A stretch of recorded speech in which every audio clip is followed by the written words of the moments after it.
Chris Sewall here, baseball card collector, investor, dealer in that order.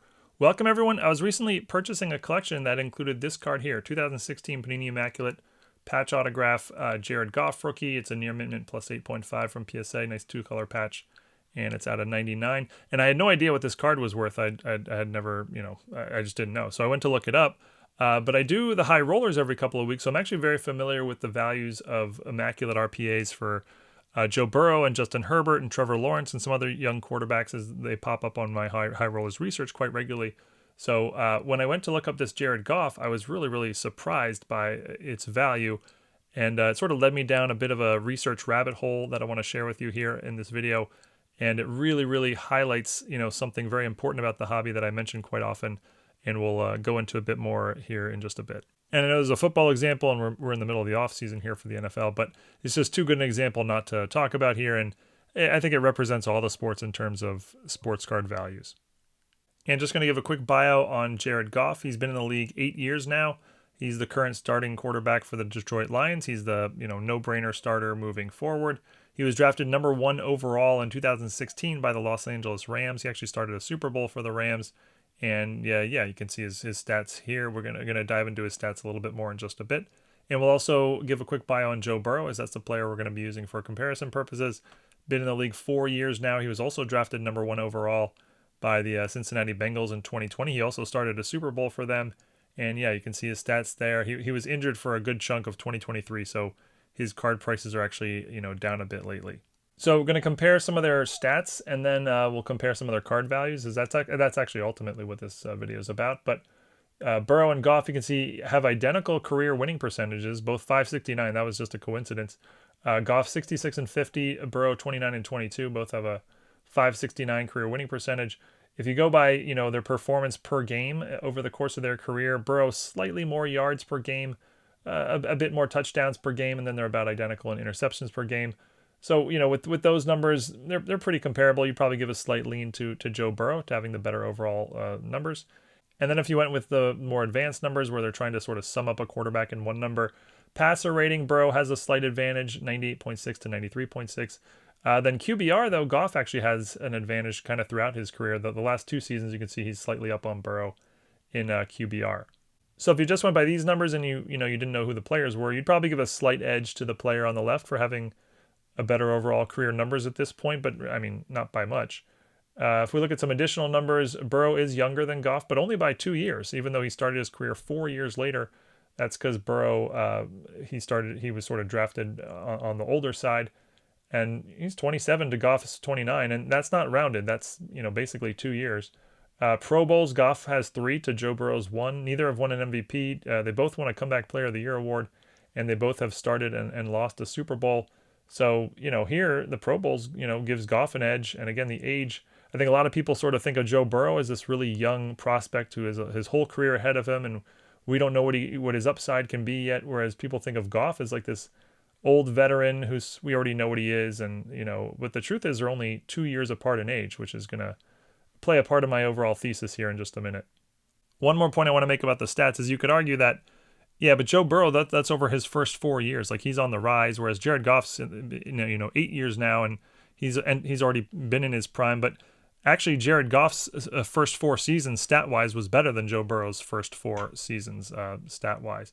Now, I want to be clear. I'm not making the argument that Jared Goff is a better quarterback than Joe Burrow.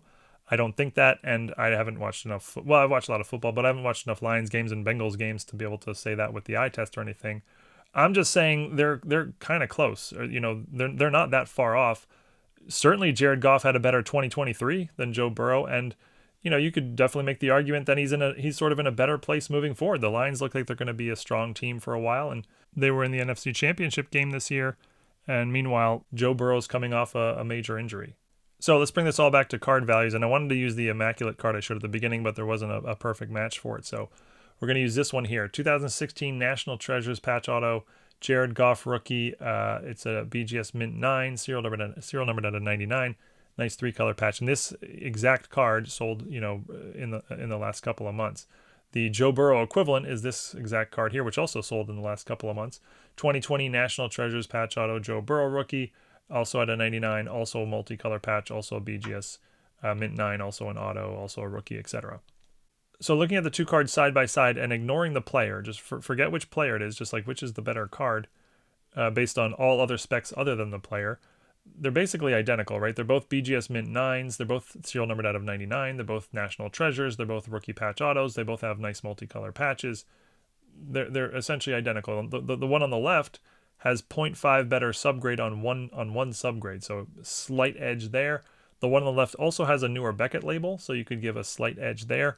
And I would say the one on the right is better because it's older. 2016 versus 2020, slight edge to the one on the right for that. Especially because there's a lot more parallels of the card on the left than there are on the right, as parallels really sort of ramped up in the last 5 to 10 years. So if you're asking me which is the better card ignoring the player, I would say this is basically a wash. All right, so what did these two cards sell for? Well, the Joe Burrow sold 2 months ago for $25,315. That was on Goldin. And before I show the Goff, I just want to reiterate that career-wise, stat-wise, Burrow and Goff are, pretty close. And Jared Goff is only 2 years older than Joe Burrow. Spec-wise, the two cards I'm showing are basically identical. The Jared Goff sold for $909. That was 3 months ago on eBay.